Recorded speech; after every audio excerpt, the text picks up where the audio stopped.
You can sleep beside a man for 40 years and still never touch the part of him that's starving. He won't say it, most men don't. We're taught to carry our silence like armor, to smile, provide, stay useful. But inside, there's a question echoing. Does she see me or just the role I play in her life? Hi, it's Vernon again, and today I'm laying it bare. This isn't about romance, poetry, or grand gestures.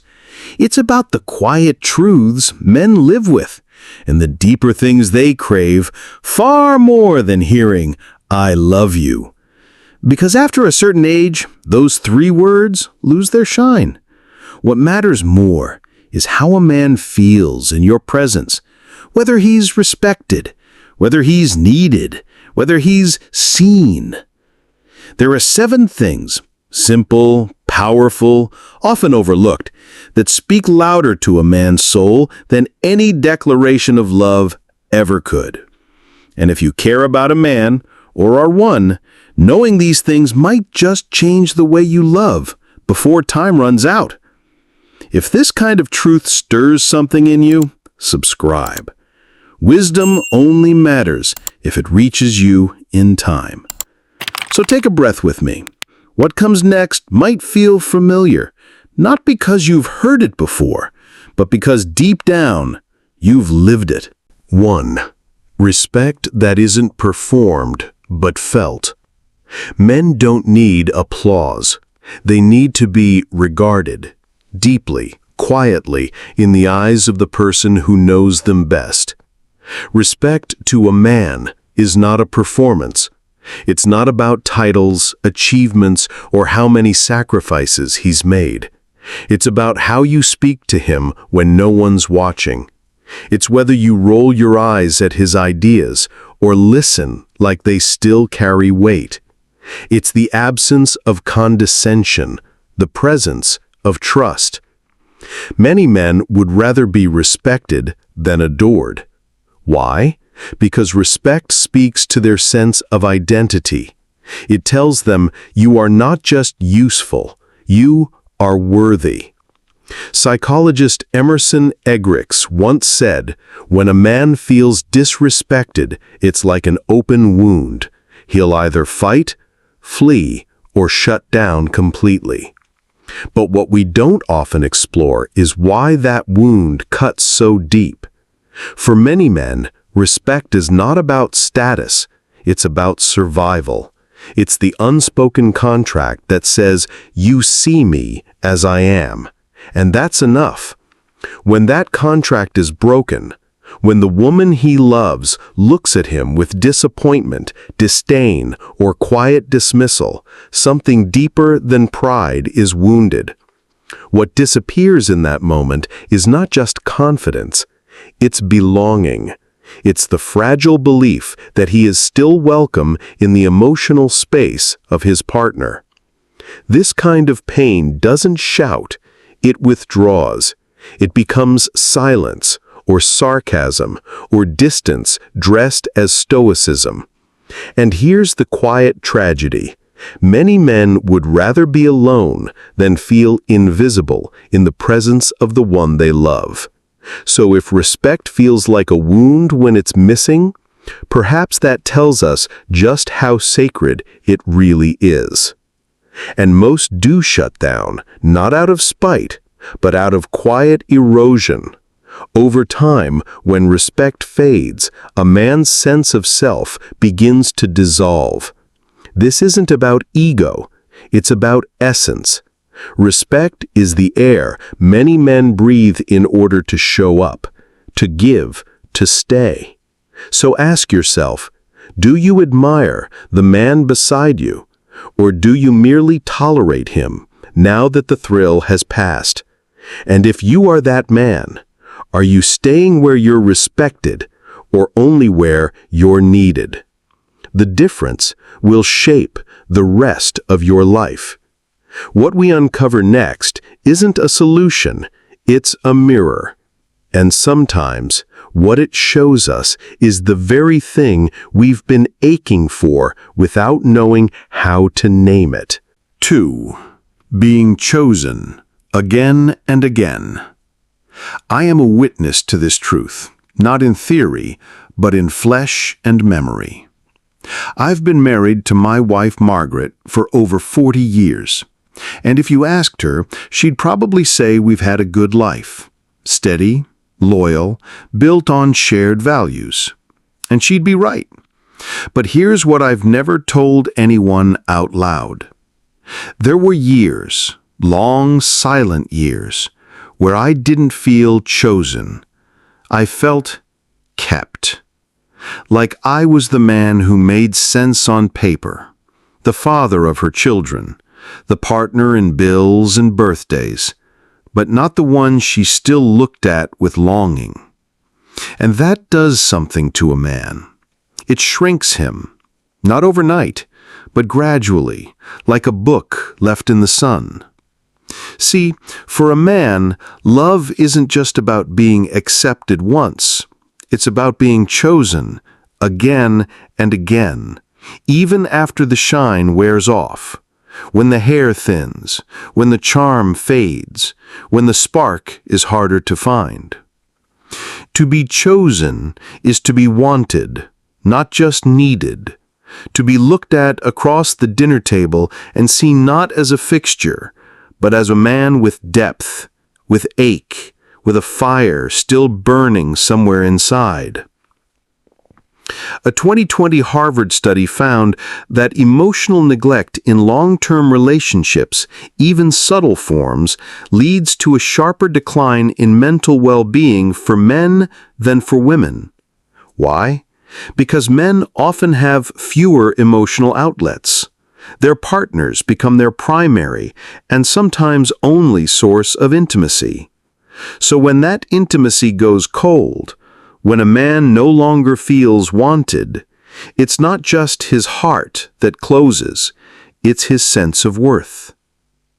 If you've ever felt this, either side of it, I invite you to share in the comments. You'd be surprised how many silent echoes you might stir awake in someone else. And if you're wondering whether he still wants you, ask this first. Does he know that you still choose him? Now let's turn the page. The next truth is quieter, but it carries the weight of everything we leave unsaid. And sometimes what it shows us is the very thing we've been aching for without knowing how to name it. 3. Safe silence. The shelter beyond words. Some of the most powerful things in a man's heart have no language. Not because he's withholding, but because words are often too small to hold what he carries. For many men, love isn't loud. It's not confessions or compliments. It's not always something he knows how to say, but something he hopes to feel. Imagine a harbor at night. The waves don't speak, the boats don't signal, but the light from the lighthouse tells the sailor one thing: you're safe to come home. That's what safe silence feels like for a man. It's when he can sit beside you in the quiet and not feel the pressure to perform, not fill the space with chatter, not prove anything, just be. And in that stillness, something sacred happens. He can breathe without apology. When a man finds that kind of space, one where he's not judged for his pauses, his distance, his unsolved thoughts, he begins to unfold, like old paper, creased, worn, but still holding something worth reading. It's not a dramatic transformation. It's subtle, almost imperceptible, like the tide retreating before dawn, or the weight of a storm that lifts before the sky clears. That's how trust returns to a man who has been long silent. Not in declarations, but in small sacred permissions. He doesn't need solutions. He doesn't need fixing. He needs a kind of presence that says, "Your quiet is safe here. Your slow becoming is welcome." Because here's the deeper truth. Most men are not hiding. They're waiting for a space where they can stop performing and simply exist, where silence is not a sign of detachment, but of depth. To sit with a man in that silence is to sit with a world unspoken, and when he feels no pressure to translate himself into words, he may finally begin to feel understood. This isn't emotional laziness, it's emotional trust. To hold space for a man's silence is to say, "You don't have to impress me to be enough." But here's the paradox. Many relationships suffer because silence is mistaken for absence, when in truth, it can be one of the deepest forms of presence if we allow it. The question is, do we listen with our hearts when no words are being spoken? If you've ever sat next to someone and felt more connected in silence than in hours of talking, you already understand this. Tell me in your thought, in comment, because sometimes the deepest love is not in the saying, but in the allowing. And now we arrive at a truth many avoid, because it touches something primal, something men rarely name, but often carry alone. 4. The need to be needed beyond utility.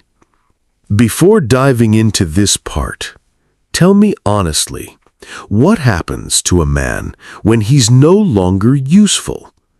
Not productive, not relied upon, not needed in the ways he once was. What happens then? For most of his life, a man is measured by his output, his ability to solve, to earn, to protect, to fix.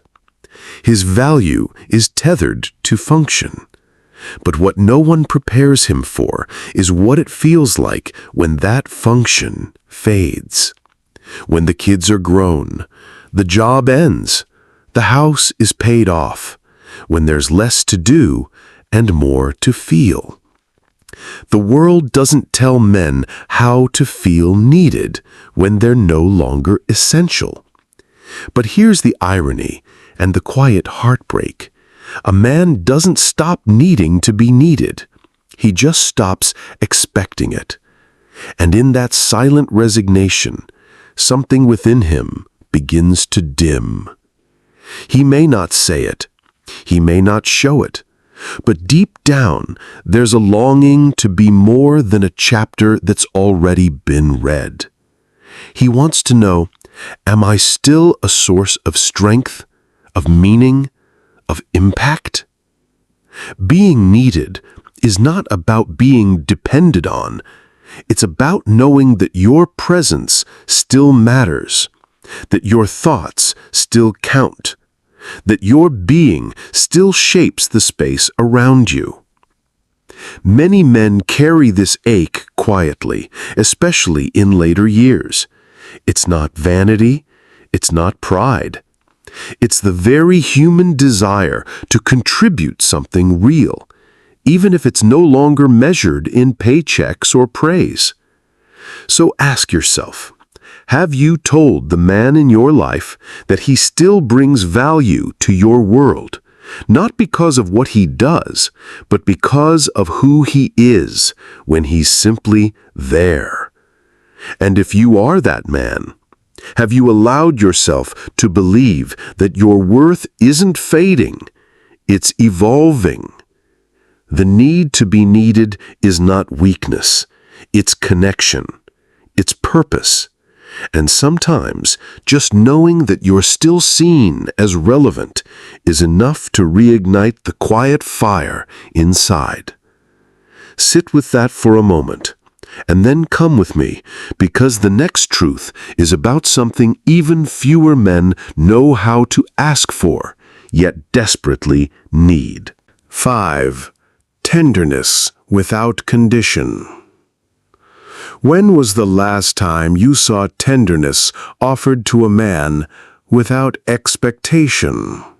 Not as a reward, not in exchange for achievement, not after he's been strong or stoic or useful, but simply because he exists, because he is human and here. We don't often give men that kind of softness. The world trains them to be protectors, providers, problem solvers, but not receivers of care. Even love, when offered, is often filtered through conditions. After the yard is mowed, after the bills are paid, after the strength is shown. But what if tenderness wasn't something a man had to earn, but something he could simply receive? This is where the paradigm breaks open. Because to be held emotionally, physically, spiritually, without needing to first prove your worth, is disarming. And for many men, it's foreign. But here's the paradox. The more consistently you offer a man unconditional tenderness, the less he feels the need to harden. He stops bracing, he stops pretending, and slowly he softens into himself. That softness isn't weakness, it's release. It's the letting go of decades of armor that's kept him from fully feeling or being felt. And maybe that's what we've missed. We think men are most themselves when they're strong, decisive, unwavering. But often their truest self only shows up when they feel safe enough to lay it all down. What if the strength you admired in him was never the whole story? What if his deepest truth was only ever going to show up when you offered him something gentler than praise? Tenderness, when it's given without condition, isn't just love, it's freedom. It tells a man, you're not loved for your usefulness, you're loved for your being. So ask yourself, when you reach out to the man in your life, do your hands carry judgment or refuge? Let that question linger. Because next, we'll explore the one thing that makes or breaks a man's ability to stay, not out of duty, but out of desire. Number 6. Emotional safety, the hidden foundation of male intimacy. It's easy to assume that men walk away from relationships because they get bored or because they're chasing something new. But often, what drives a man away isn't the absence of love, it's the absence of emotional safety. This is the kind of safety that doesn't come from stability or routine. It's deeper, quieter. It lives in the moments where a man knows he can reveal his inner world and not be punished for it. Men's understanding of emotional safety isn't about fixing him. It's about not flinching when he shows you what's raw. It's the way your eyes don't change when he admits his fear. It's the way you don't weaponize his vulnerability in your next argument. It's the way you allow him to be unsure without making him feel smaller. For most men, the decision to emotionally open is not a grand moment.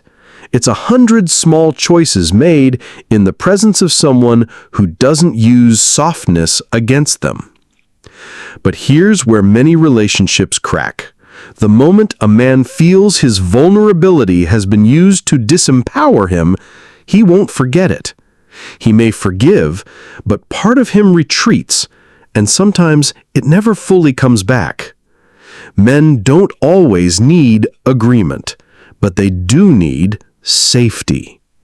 Safety to question, to grieve, to not have the answers, to not be the strong one, just for a moment.